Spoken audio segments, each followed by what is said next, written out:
Jadi di video kali ini saya akan sharing lagi yaitu tentang cara install Windows 10 di SSD baru atau cara install ulang Windows 10 di harddisk baru. Sama saja ya, prosesnya sama saja.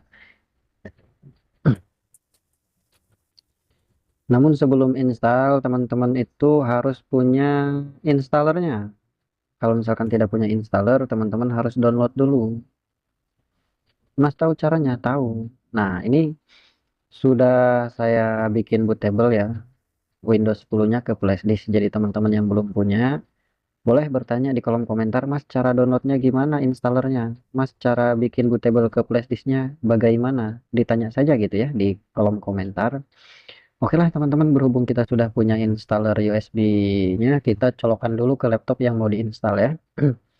Lalu ketika sudah kita colokkan, teman-teman harus mengatur settingan booting ya.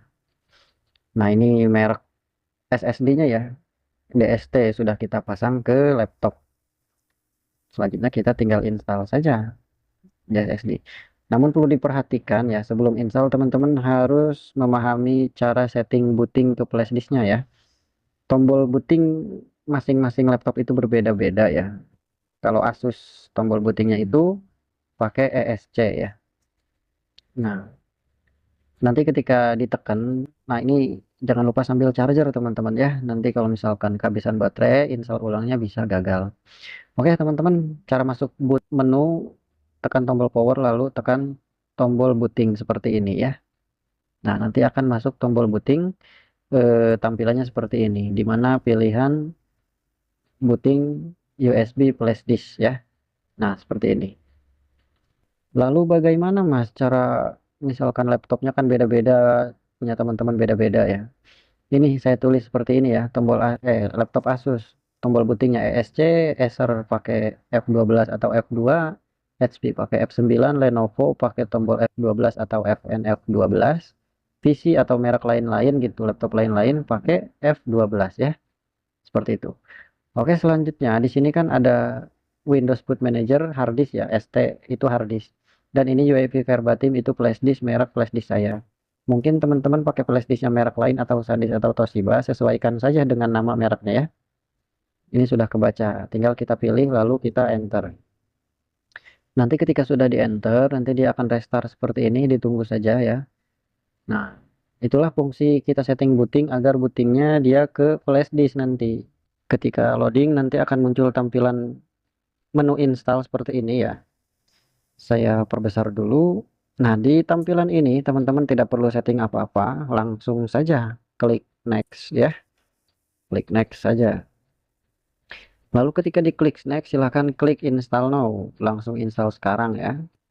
Nah, tak lama akan muncul tampilan layar putih seperti ini. Teman-teman silahkan checklist setuju ya.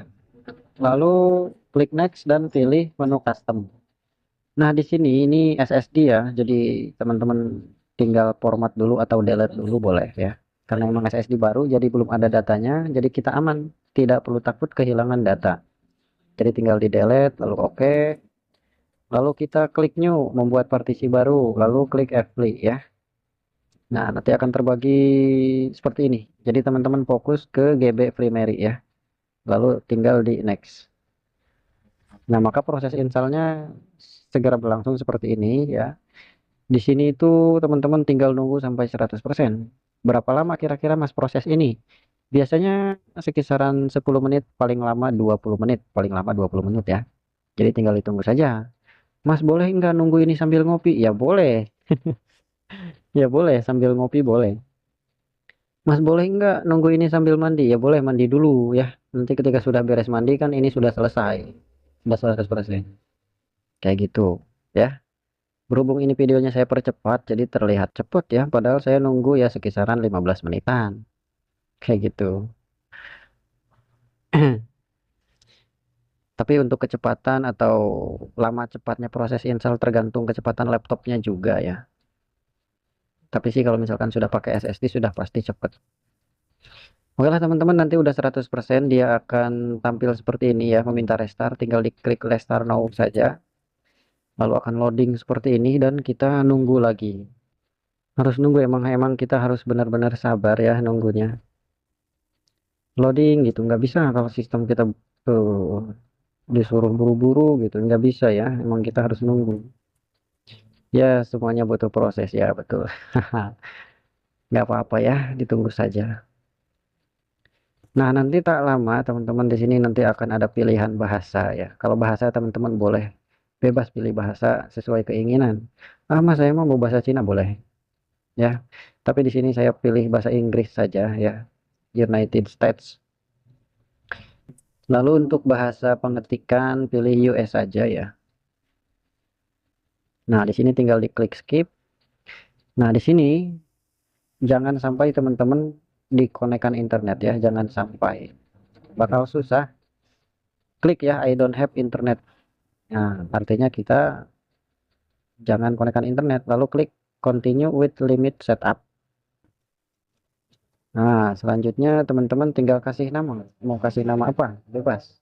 Mau kasih nama ayahku Ultraman boleh.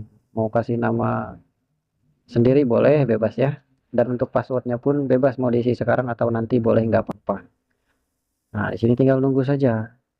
Nah, di sini tinggal di eh, boleh dimatiin, boleh langsung saja seperti ini, bebas ya. Jadi jangan takut salah, jangan takut error. Kalau misalkan mau disamain dengan video boleh. Nah, begitu ya. Di tampilan ini kita hanya tinggal menunggu saja ya. Kita hanya tinggal menunggu saja. Nanti lama sekisaran 5 menit sampai 10 menit lah dia nanti akan masuk desktop sendiri. Oh ya, untuk teman-teman yang belum paham atau belum mengerti, boleh teman-teman silahkan bertanya di kolom komentar ya. Kalau misalkan ada kendala atau tampilan berbeda atau ada keluhan gitu, ditanyakan saja ya. Tanya saja, Mas, beda atau Mas ada kendala nih gitu.